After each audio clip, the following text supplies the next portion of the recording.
ఆంధ్రప్రదేశ్లో కల్తీతో ఇప్పుడు ఏం తినాలన్నా ఏం తాగాలన్నా ఆలోచించాల్సిన పరిస్థితి ఏర్పడింది.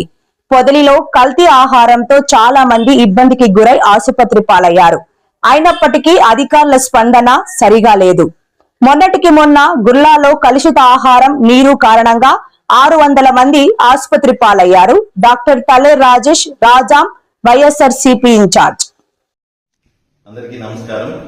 నేను మీ డాక్టర్ తలే రాజేష్, రాజాం నియోజకవర్గపు వైఎస్ఆర్ కాంగ్రెస్ పార్టీ ఇన్ఛార్జిని. మన ఆంధ్రప్రదేశ్ పరిస్థితి ఎలా తయారైందని అంటే, స్వచ్ఛమైన మంచినీటికి, స్వచ్ఛమైన ఆహారానికి కూడా మనం చాలా ఆలోచన చేయాల్సి వస్తుంది. ఎందుకంటే ఎక్కడ చూసినా సరే నీరు కల్తీ, మనం తినే ఆహారం కల్తీ, పసిపిల్లలు తినే కూరగాయలు కల్తీ, ఇంకా రాజకీయాల గురించి చెప్పాల్సి వస్తే అస్తవ్యస్తంగా కల్తీ ఆలోచనలు, కల్తీ రాజకీయాలే ఈరోజు మనం చూస్తున్నాం. అయితే ముఖ్యంగా ఒక డాక్టర్గా నేను దేని గురించి ఇప్పుడు వరి అవుతున్నానంటే, ఈ రాజాం నియోజకవర్గంలోనే పొగిరి గ్రామంలో ఈ కల్తీ ఆహారం వలన చాలా మంది ఇబ్బందులు గురయ్యారు. అయినా సరే నిమ్మక నీరెత్తినట్టుగా అధికారులు, ఇక్కడున్న ప్రభుత్వ వైద్యుల పరిస్థితి ఉంది. దీని మీద ఒక్కసారి దృష్టి సారించి ఒక ఇన్సిడెంట్ జరిగినప్పుడు ఎందువలన జరిగింది అనేది ప్రివెంటివ్ గా కొన్ని యాక్షన్స్ తీసుకోవాలి. దురదృష్టవశాత్తు అన్ని మన చేతుల్లో ఉండవు. కొన్నిసార్లు ప్రివెంటివ్ గా కాకపోయినా సరే ఇలాగా ఒక ఇన్సిడెంట్ జరిగినప్పుడు మాత్రం దాని మీద స్పందన అనేది ఇప్పుడు చూస్తుంటే ఆశాజనకంగా లేదు.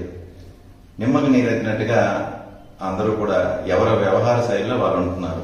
ఇకపోతే ప్రభుత్వం, ముఖ్యమంత్రి గారు ఇంకా ఆరోగ్య శాఖ మంత్రి గారి గురించి మాట్లాడాల్సి వస్తే వీళ్ళు ఈవెంట్లలోనే బిజీగా ఉంటున్నారని మనకు తెలుసు. ఇంకా ప్రజారోగ్యం గాలి వదిలేసినట్టే.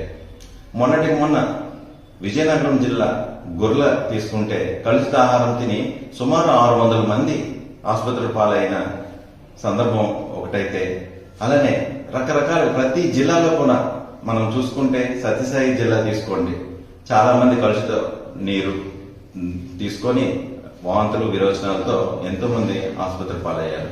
అలానే గుంటూరు జిల్లా తీసుకుంటే తురకపాలెం అనే ఊర్లో చాలా మంది కూడా ఈ కల్తీ నీరు వలన ఆసుపత్రులు పాలైన సంఘటనలు అయితేనేమి, అవనగడ్డలో కూడాను కలుషిత నీరు వలన చాలా మంది ఆసుపత్రి పాలయ్యారు.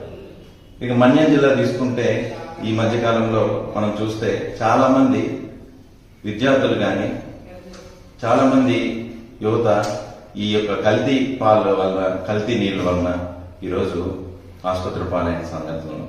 నిన్నటికి నిన్న చూసుకుంటే శ్రీకాకుళం జిల్లాలో సుమారు 10 మంది పైగా ఈరోజు చనిపోయారు.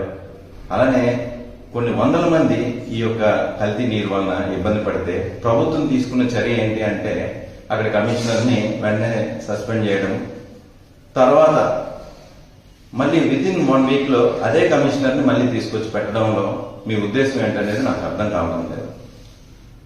ఇలా ప్రతిదీ నీళ్లు తాగాలన్నా, పాలు తాగాలన్నా, ఏ పని చేయాలన్నా సరే, ఏది నిత్యావసర సరుకులు, ఇవి బేసిక్ నీడ్స్, ఇవి కూడా ఈరోజు కల్తీ జరుగుతున్నాయి. దీని మీద ప్రభుత్వం అస్సలు దృష్టి సారించట్లేదు. అంటే ప్రజారోగ్యం మీద మీకు ఎందుకు ఇంత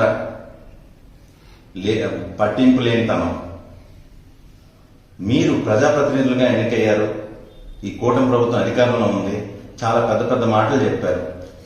మేము హామీలు, రకరకాల సూపర్ 6 అవన్నీ చెప్పారు. సరే, ప్రజలకు మీరు ఎలా తయారు చేశారంటే, బాబోయ్ మాకు ఈ సూపర్ 6 వద్దు, మాకు ఏమీ వద్దు, మాకు స్వచ్ఛమైన నీరు ఇవ్వండి, స్వచ్ఛమైన పాలు ఇవ్వండి, స్వచ్ఛమైన ఆహారం మాకు అందించండి అని ప్రజలు మిమ్మల్ని ప్రాధాయపడేలా చేసుకున్నారు.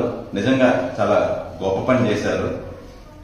ఇలా మీరు ప్రజారోగ్యాన్ని పక్కన పెట్టి ఇంకొక విషయం ఈ సందర్భంగా ప్రస్తావించాల్సిన ఆవశ్యకత ఎంతైనా ఉంది.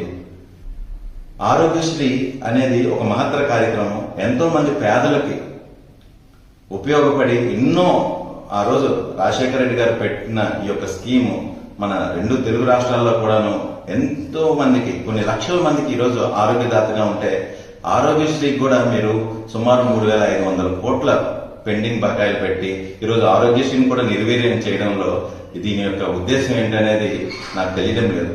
ఇక మీదనైనా సరే నేను సూటిగా చెప్తున్నాను, ముఖ్యమంత్రి గారు, డిప్యూటీ సీఎం గారు, ఇంకా మిగిలిన వారు ఎవరైతే ముఖ్యమైన పదవుల్లో ఉన్నారో వారు ఈ యొక్క ప్రజారోగ్యం మీద దృష్టి సారించకపోతే ప్రజల నుండి తిరుగుబాటు రావడం ఇంకెంతో సమయం పట్టదు అని సందర్భంగా నేను హెచ్చరిస్తూ సెలవు తీసుకుంటున్నాను.